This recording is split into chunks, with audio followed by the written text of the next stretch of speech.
Bonjour à tous et à toutes, je voulais vous présenter des jeux qu'on connaît un petit peu déjà, mais je voulais surtout vous présenter ce combo que j'ai réalisé. Donc, c'est deux jeux que j'avais déjà depuis un moment dans ma cartothèque. Et je sais pas, il y a une carte qui m'a fait penser aux oracles de la sorcière. Donc, je vais vous présenter le combo. Donc, pour ceux qui ne connaissent pas le Darkwood Tarot, c'est plutôt un tarot sur le shadow work, le développement personnel, pour un peu euh, éclairer sur nos ombres, mais pas que. Et il est magnifique, il est vraiment magnifique. Donc, il arrive comme ça dans un petit pochon avec des tranches neutres, un dos qui est juste magnifique. Et hop, on va ouvrir. Donc ici, on a le fond de la boîte qui est comme ça. Il me fait penser un petit peu à l'univers. Ah bah, je vais pas avoir le nom forcément. Bon, bref, ça reviendra tout à l'heure. Univers un peu de dessin animé. Voilà. Donc il est très très bien construit. Avec des magnifiques illustrations du coup. Hop, j'ai pas le nom. De Abigail Larson, et l'auteur est de Sacha Graham qui a fait plusieurs jeux. Excusez-moi, j'ai fermé la fenêtre. Donc on retrouve donc un sommaire avec toutes les cartes classées par suite. Donc une explication sur pourquoi elle a choisi de faire ce jeu. Donc vous voyez, c'est pas forcément un jeu de saison parce que je tourne la vidéo au printemps, mais je sais pas, il m'a appelé récemment. Donc voilà, on est sur cet univers-là, donc avec des illustrations en pleine page, comme on pourra le voir. Donc l'histoire un peu du tarot, donc vraiment été construit sur le développement personnel. Avec des petits conseils pour interpréter. C'est très intéressant, on apprend plein de choses même sur soi, en fait, j'ai adoré. Donc la lecture des cartes, du coup, en mode renversé. Je vais peut-être... hop, voilà. Et puis après tout, si on n'a pas envie, eh ben, on ne le fait pas. Les blocages, les schémas de lecture, ignorer du coup le sens renversé, le livre des ombres, du coup elle nous propose de faire donc elle a des idées, des suggestions pour réaliser les différentes parties du livre des ombres si on veut en faire un. Donc comme un grimoire où on noterait nos tirages, c'est sympa. Voilà, les questions alchimiques. Qu'on est vraiment sur voilà, des remises en question ou des qu'est-ce que je peux faire pour des questions à se poser. Voilà. Donc voilà, des enchantements. Il est très très complet, hein, franchement. En numérologie, du coup, on a aussi une explication sur les numéros des cartes. Elle explique du coup la suite de bâtons, les épées, les coupes et les pentacles, et ensuite les cartes royales. Et après, donc, c'est vachement intéressant du coup, même pour les débutants, parce que voilà, elle nous explique le roi, ce qu'il peut représenter, la reine, le cavalier et la servante, qui est donc le page. Voilà, et après, on a beaucoup de tirages très intéressants. Très, très intéressants. Bon. Donc même pour y aller tout doucement, pour interpréter les cartes, il y a même un tirage sur les chakras. J'ai trouvé ça vraiment chouette. Vraiment, pour aller au fond des choses, c'est très très chouette. Et puis ensuite, hop, il y a l'histoire. Une petite histoire qui nous permet de plonger en fait dans l'histoire du fou. Donc là, en l'occurrence, c'est la folle qui a été nommée comme ça. Et c'est bien. Et hop, et on commence par la carte. Donc on a l'explication de la carte, une petite phrase, l'explication de la carte, ensuite la signification. Hop, je vais mettre. Et si on décide de l'interpréter en renversé, ça s'intitule ombre. Donc soit en position négative dans un tirage, soit si elle sort renversée, si elle avait le choix d'avoir fait un tirage en renversé. Et donc on a ceci pour toutes les cartes. Et après on passe... Donc là, on arrive à la fin des majeurs et on passe du coup aux mineurs. Qui, du coup, on a exactement les mêmes explications avec la carte en pleine page. Donc, le livret est un peu fragile, comme vous pouvez voir. Et donc, à la fin, hop, on a donc un épilogue. Donc, la fin de l'histoire. C'est vraiment un vrai beau livre, en fait. Très très intéressant. Et donc à propos de l'auteur et à propos du coup de l'illustratrice. Et puis si on veut noter des petites choses. Donc voilà, on va passer en revue vite fait les cartes parce que l'idée c'était quand même de vous montrer le combo. Et donc voilà. Bon, mon jeu est mélangé bien sûr, mais Tim Burton, ça y est, c'est revenu. Donc voilà, c'est un peu l'univers, je trouve, de Tim Burton. Voilà, je trouvais ça chouette. Et en plus, vraiment, les cartes sont très très parlantes. Hein. Vous voyez ce 6 d'épée là, voilà, avec ce personnage là-bas, là, il est fort, hein, mais je trouve qu'il est même très fort en émotion. Là, on voit les crocodiles, on a beaucoup de détails sur les cartes, qui fait qu'effectivement... c'est très très parlant, très très parlant. Voilà.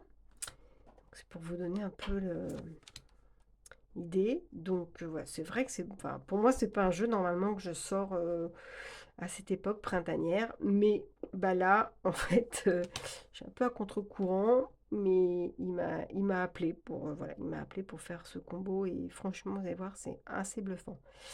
Donc bon, je vous montre un petit peu les cartes.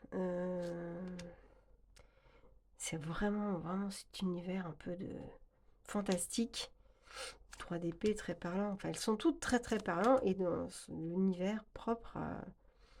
J'ai trouvé ça vraiment chouette.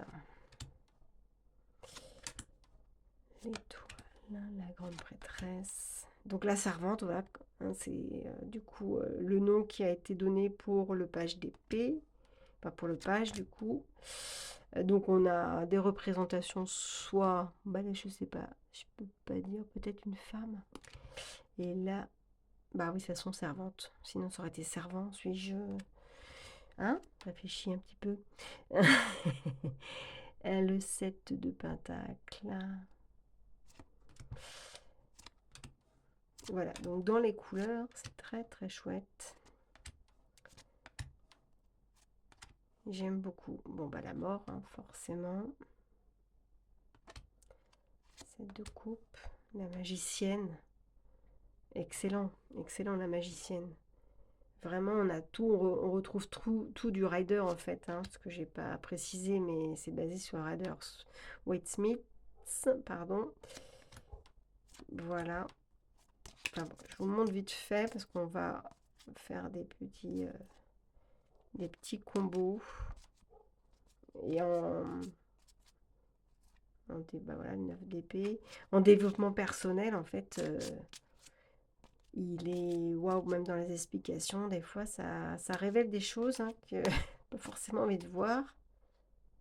L'as de coupe.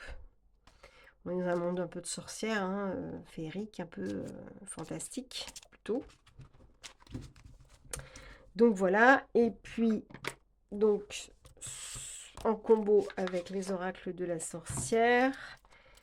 Donc pour ceux qui ne connaissent pas, c'est donc 3 jeux en un qu'on peut switcher comme on veut, donc avec des dos différents. Donc on peut utiliser toutes les cartes. Donc on a le monde des sorcières, donc avec la flèche vers le haut quand la carte est à l'endroit, quand elle est à l'envers.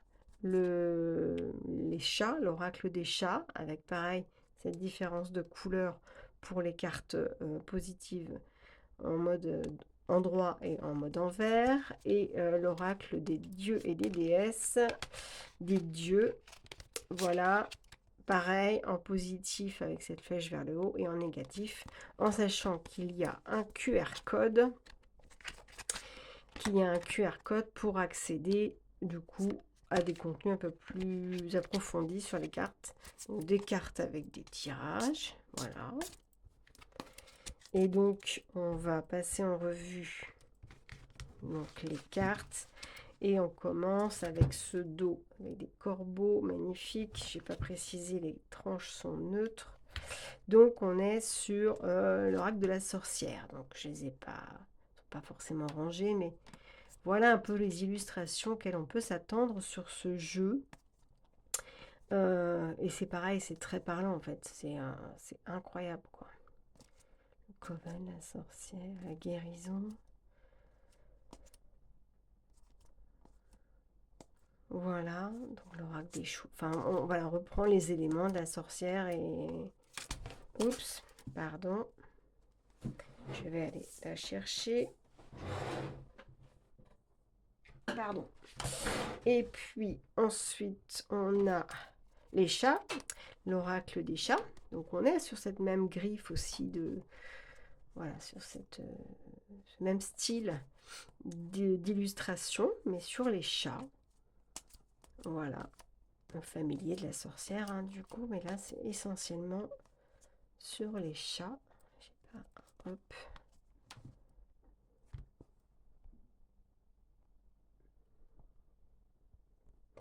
Et ensuite, on passe au dieu, enfin au dieu, ouais, l'oracle des dieux, avec le numéro de la carte et puis le nom du dieu et ce qu'il représente. En sachant qu'avec le QR code, vous avez accès sur votre téléphone à un peu plus d'explications.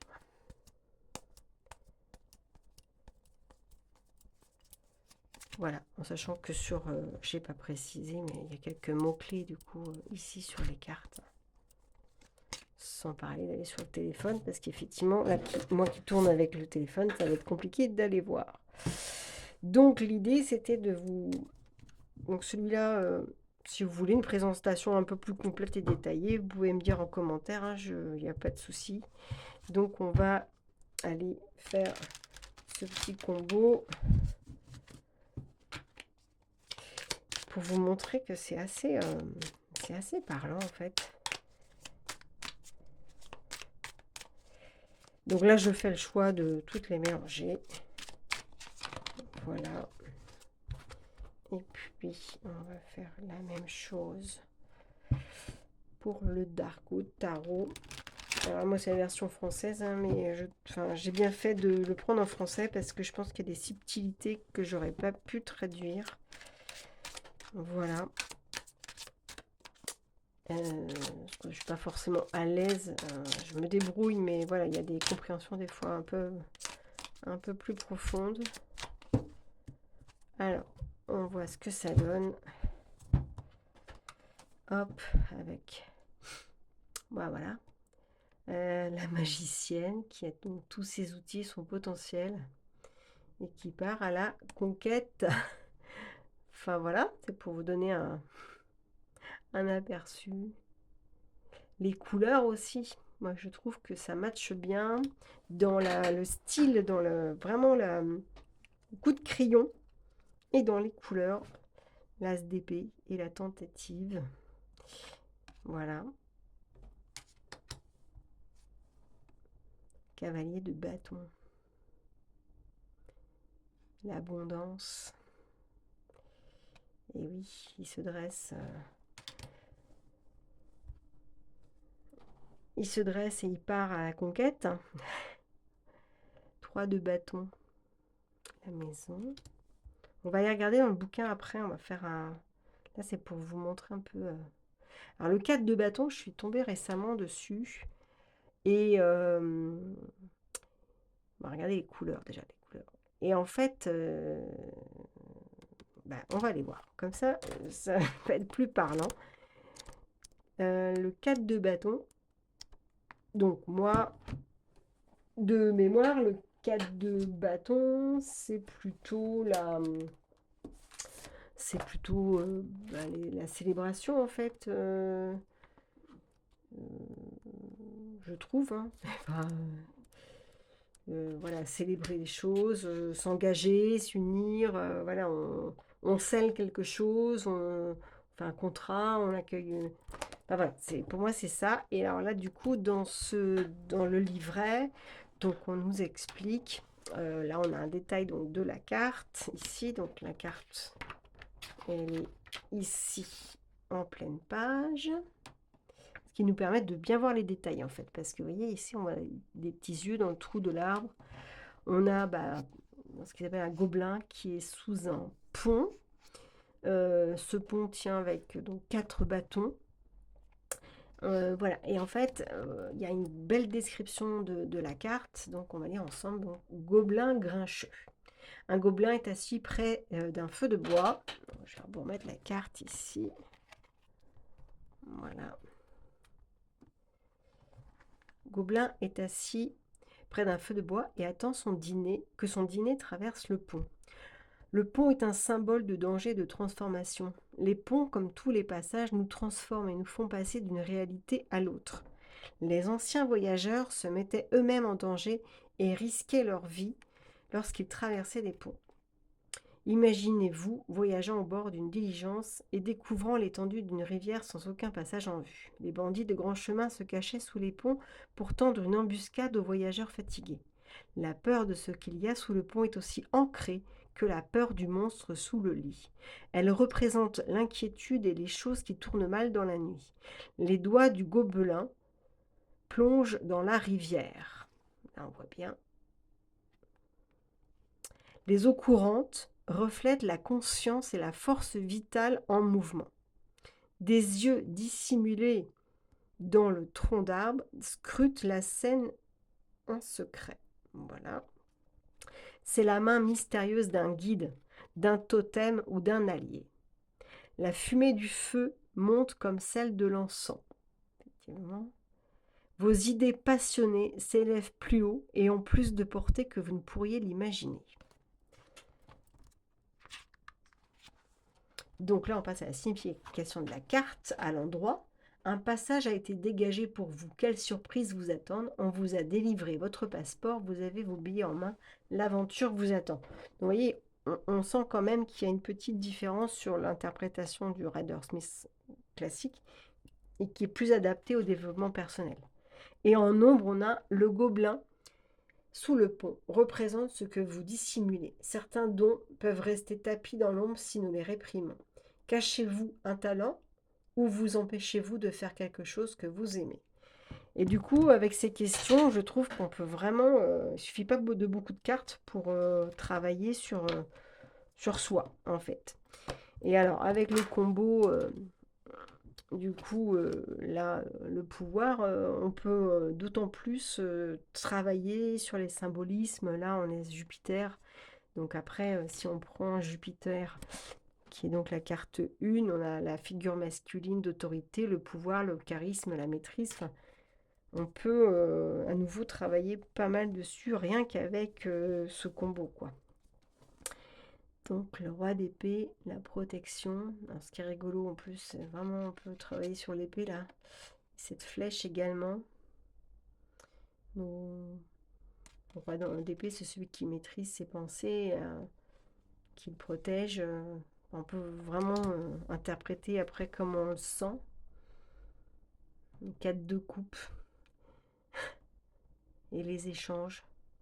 Alors, regardez les couleurs quoi. Enfin moi je trouve ça fou comme ça match. Ça match très très bien. Le 5 de pentacle et la justice. Hyper intéressant aussi ça, hein. Le cavalier de coupe, le pont, le lien.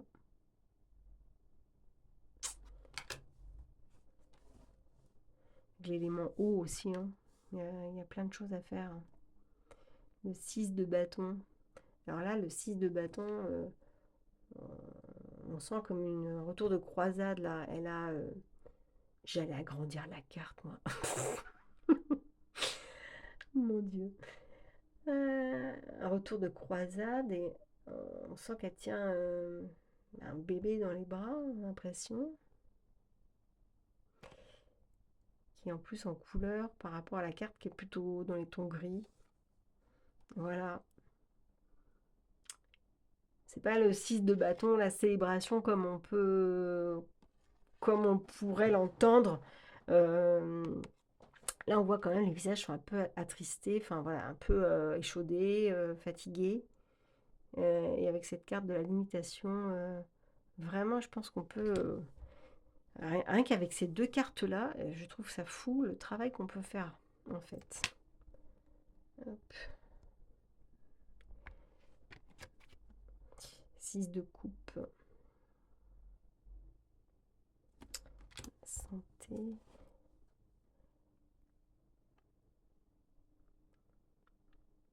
9 de coupe, la sagesse. Et comme les interprétations diffèrent un peu du Rider Smith, parce qu'on va vraiment on est sur le développement personnel, ça peut être sympa. La roue de la fortune et l'harmonie, c'est pareil. Et le duo concorde, que je connais moins, un 18. 18, hop, concorde, harmonie au sein d'une communauté, réconciliation, sérénité. C'est-à-dire qu'on peut s'attendre, voilà, que les choses tournent vers le meilleur, en fait. Une situation qui... Voilà, la roue tourne et on arrive sur quelque chose de plus harmonieux. Aussi, tout simplement, quoi. L'as de bâton et le plaisir. Bah ouais, parce que les bâtons, c'est aussi le plaisir, le feu, la passion. Avec cette main qui brandit ce bâton et lui qui brandit Bacchus, là, qui brandit son verre de vin. Le diable. Alors là bah, vous avez vu, j'ai battu les cartes, j'ai pas fait exprès, hein, mais ça, c'est l'histoire de ma vie. Avec ce diable et ses cornes et ce message qui est porté par un corbeau à tête d'humain et qui a des cornes. Et on dirait les mêmes en plus. Voilà, on peut s'attendre à un message, mais pas forcément sympathique peut-être. Je serais curieuse de voir le diable, ce que ça donne dans le bouquin, du coup. Parce que vu que toutes les cartes ont une connotation un petit peu en mode réflexion, le diable est l'archétype de l'ombre. Bon ben voilà, faites de la peur votre ami et transformez les obstacles en alliés. C'est... Voilà. Bah dis donc, le diable, il a toute une page ici. Alors, signification. Illusion, pouvoir et contrôle abusif, ombre, addiction, escroquerie, tromperie, le cœur du problème, la source de l'inconfort, dissimulation et supercherie, moment exhilarant, des désirs qui s'accomplissent immédiatement mais qui pourraient vous coûter cher. Et en ombre du diable, on a le détonateur et la source d'une énergie foudroyante des bois sombres réprimés, l'attachement à votre propre drame, les faux récits que vous créez, toutes les émotions, les idées, les talents refoulés, la haine ou le dégoût de soi, honte, colère, fureur, peur. Bon, faut être un peu prêt, hein, je pense, à travailler sur soi hein, quand on commence comme ça, parce que les mots sont quand même assez forts, mais enfin, même du coup, bah, en divination, hein, quand on a ça. Bon, ok. Hop. Roi de bâton et la communication. Ben, voilà. 5 de coupe, la beauté. Bon, je vais peut-être pas super bien mélanger, hein, mais tempérance et la lutte. Voilà, on s'acharne un petit peu à trouver un équilibre peut-être au quotidien. C'est pas toujours facile finalement de trouver son équilibre en mode intuitif, hein, sans besoin d'aller 3 de coupe et le hasard.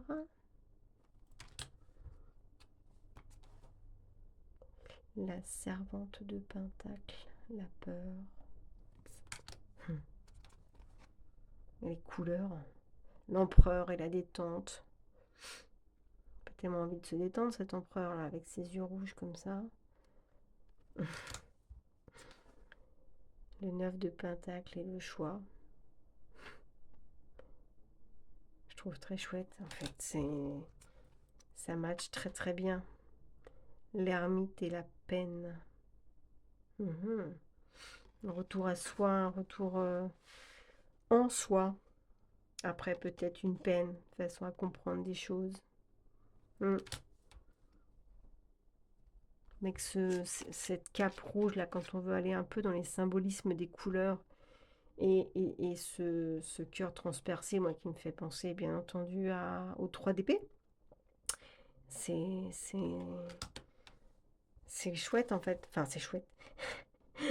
Pas l'interprétation, mais du coup voilà, on sent qu'il y a eu vraiment un cœur brisé, blessé, et un besoin de repli sur soi, de travail sur soi. Je trouve ça vraiment très sympa. Les amoureux et l'ordre. Non, même la carte des amoureux, elle est forte. Hein. Avec ce personnage derrière, là, c'est chouette. L'impératrice et l'imagination. La reine d'épée, l'équilibre.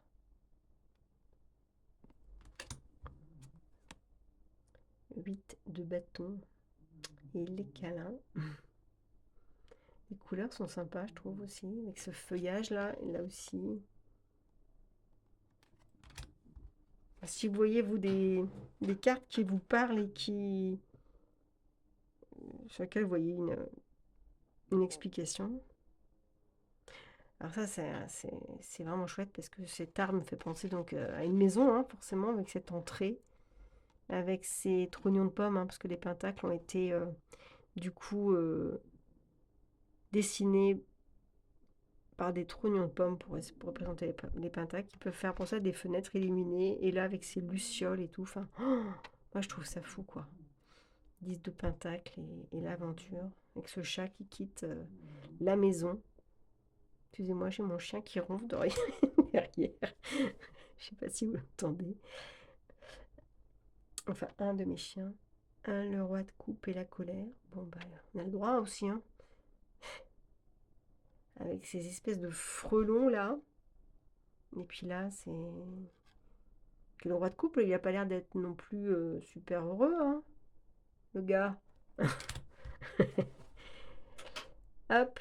Ah, bah, c'est à l'envers. 2 d'épée et l'adversité. Intéressant. Ça me fait penser à la foudre, hein, bien sûr, dans le tarot, mais alors, c'est rigolo. 6 d'épée et l'épreuve. Bah ouais, après une épreuve, peut-être besoin de se partir mentalement. Elle est dure cette carte. Je la trouve très dure parce qu'en fait, on voit pas très bien. Je sais pas, je vais essayer de faire un zoom. Et je pense qu'il y a le bébé. J'ai pas une super bonne vue, mais il y a le bébé en fait. On ne sait pas si elle laisse son bébé et elle dit au revoir, ou si elle lui a volé son bébé, celle-ci là. Ces crocodiles là qui viennent encercler le bateau. On sent qu'il y a eu une épreuve et on a besoin de prendre le large quoi. C'est fou. Hein. Je trouve ça fou le 2 de pentacle. L'équilibre. Trouver son équilibre dans la joie. D'ailleurs, elle est un peu en équilibre, non? Elle n'est pas un peu en l'air, là? L'étoile et la richesse. Même la position. Enfin, voilà quoi. J'aime bien. J'aime beaucoup. Alors là, les couleurs sont plus flamboyantes que sur mon écran.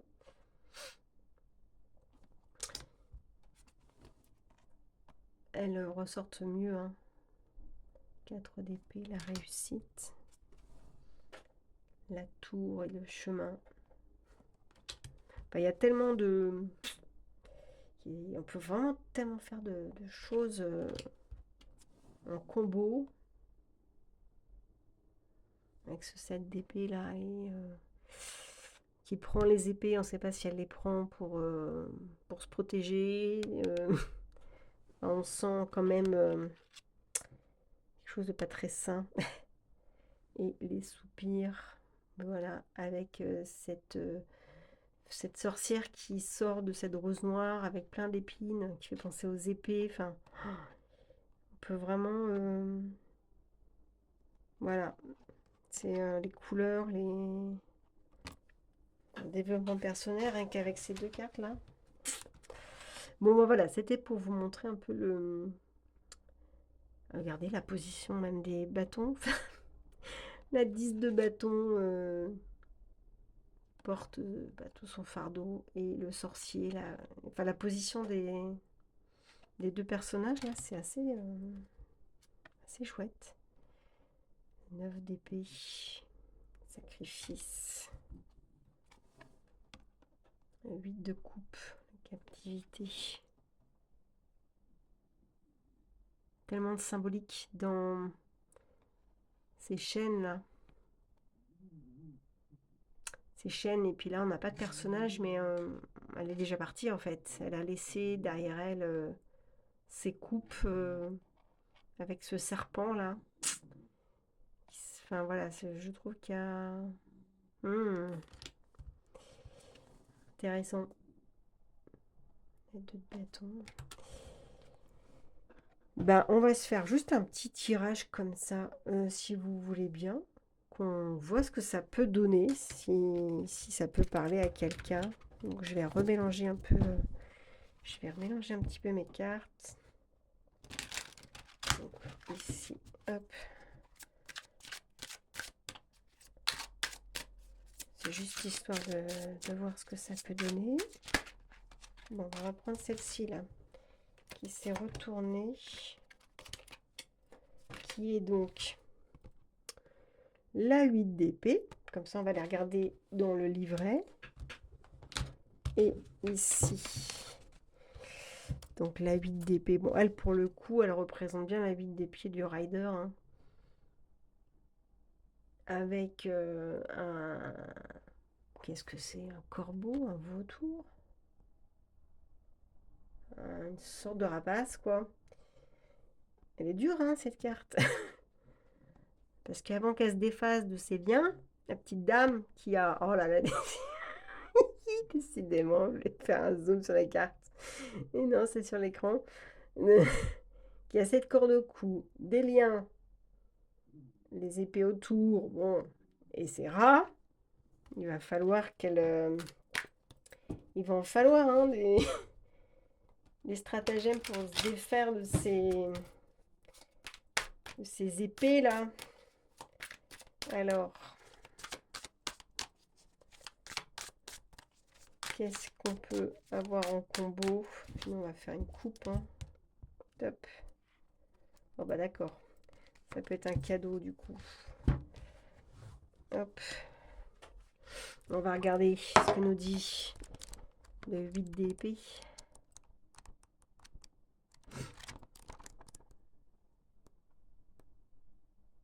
Exécution. Bah, ça commence bien.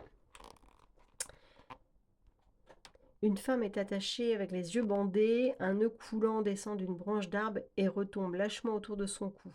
8 épées plantées dans le sol forment un cercle autour d'elle. Elle se tient debout sur une caisse en bois que des rats sont en train de ronger. Ah oui, ok. Son temps est compté. Un vautour sent sa mort approcher et attend patiemment. Donc c'est bien ça, c'est un vautour.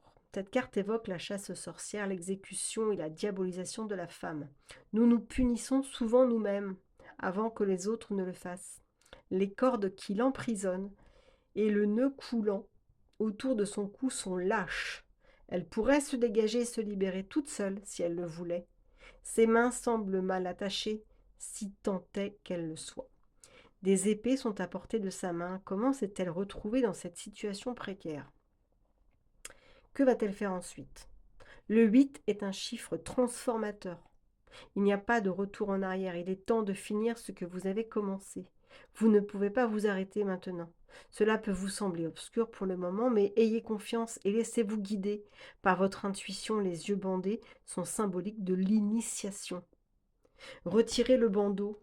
Regardez le monde à travers des yeux nouveaux. Donc en signification, on a attaché, paralysé, vous avez le pouvoir de vous échapper, on a l'impression que le temps presse.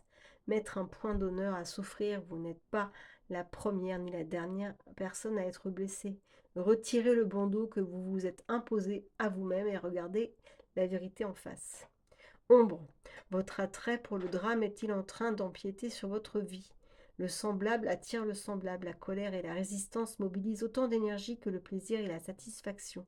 Ne préfériez-vous pas plutôt expérimenter ces derniers? Observez le rôle que vous jouez dans la situation dans laquelle vous vous engagez actuellement. Prenez les mesures proactives nécessaires pour réécrire totalement votre histoire. Rassemblez tous les détails de ce que vous aspirez à être. Vous êtes le scénariste, le producteur et le réalisateur du film de votre vie. Changez le genre de votre propre film en changeant vos pensées et vos réactions. Donc voilà, ça donne le ton. Et du coup, avec ce cadeau, on sent que finalement, il y a peut-être quelque chose qui va nous arriver, qui va nous...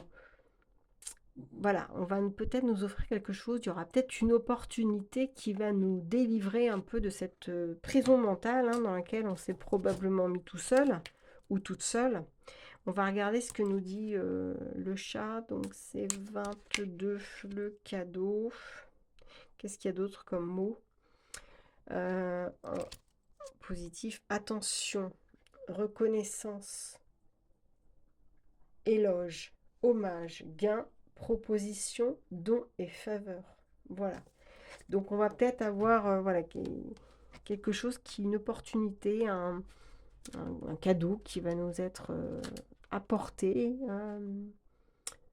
une éloge, quelque chose, voilà, qui va nous faire sortir de cette prison mentale dans laquelle on peut se trouver parfois. Donc voilà, je ne sais pas si ça vous parle ou pas, si vous voyez notre interprétation de ce combo, mais c'était pour vous donner un petit peu le ton et voilà ce qu'on peut travailler avec ce tarot qui est vraiment très très riche. Vous voyez le beau bébé de bouquin, c'est impressionnant. C'est très très sympa. Donc voilà, écoutez, merci de m'avoir écouté et regardé. Et puis je vous dis à bientôt.